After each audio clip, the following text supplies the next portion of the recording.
June 6, 1944. The cold Atlantic wind howled across the decks of the landing craft as it sliced toward the beaches of Normandy. Private James Jimmy Hale, only 19, gripped his rifle so tight his knuckles turned white. Around him, men prayed, cursed, or stared into nothing.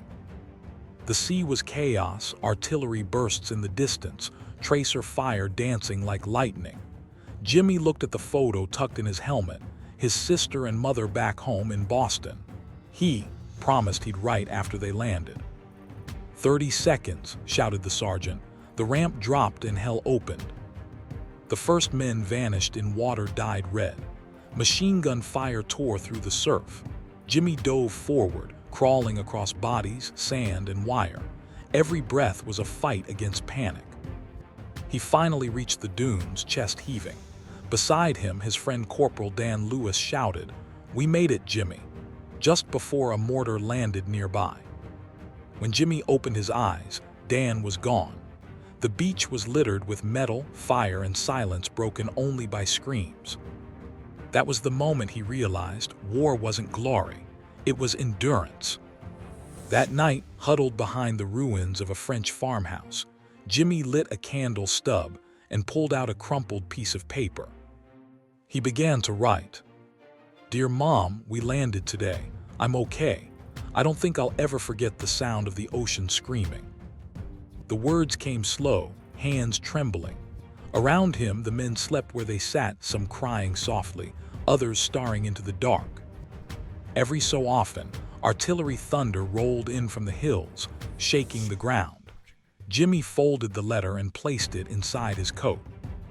Outside, the French countryside was burning, but amid the fire he heard something else, faint music.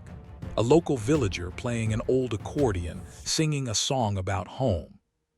It was haunting and beautiful. Jimmy whispered, "Maybe this is what peace sounds like."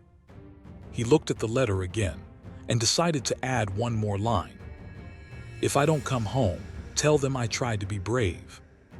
He sealed it, though deep down, he wondered if anyone would ever read it. Days later, Jimmy's unit was ordered to clear a small village near Cairnton. The streets were narrow, lined with shattered houses and whispers of danger. Rain began to fall, mixing with ash. As they moved through the square, a sniper's bullet cracked, hitting the soldier beside Jimmy. He dove behind a wall, heart racing. "Second floor, left window," someone yelled. Jimmy aimed, fired, and silence followed. When they entered the house, he saw the sniper, a German soldier no older than himself, lying still beside a broken family photo. For a moment, the world stopped. He looked at that photo, a mother, a wife, maybe a sister, and realized the enemy had faces too. He knelt, covering the photo with the fallen man's coat. "You deserved better," he whispered. Outside, thunder rolled again, but not from the sky. Tanks. The village was turning into a battlefield.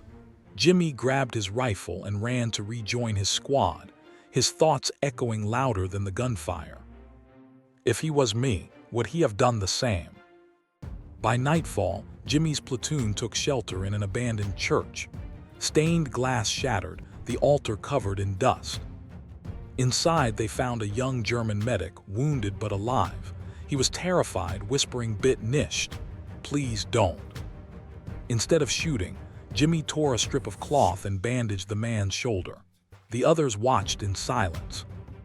War had burned away everything except humanity. And here, in the ruins of faith, mercy still existed. The medic reached into his pocket and handed Jimmy a silver cross. "For luck," he said in broken English. Jimmy nodded. "You too." Hours later, shells began to fall again. The church shook, the walls crumbled, and Jimmy's world went white.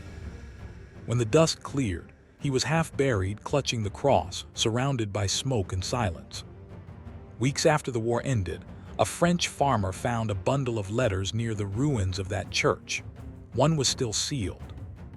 It read, "Dear Mom, the world looks different now.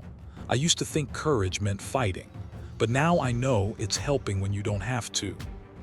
The letter was sent back to Boston months later. Jimmy Hale's mother received it along with a folded flag. She placed the letter in a small wooden box next to his childhood photo. Every year after that, she'd light a candle by the window, the same way her son had done on that dark night in France. Somewhere across the ocean, in a quiet village, a French boy grew up holding a silver cross he found in the rubble, engraved faintly with two initials, JH. He never knew the man who left it behind, but he knew this: even in war, light can survive.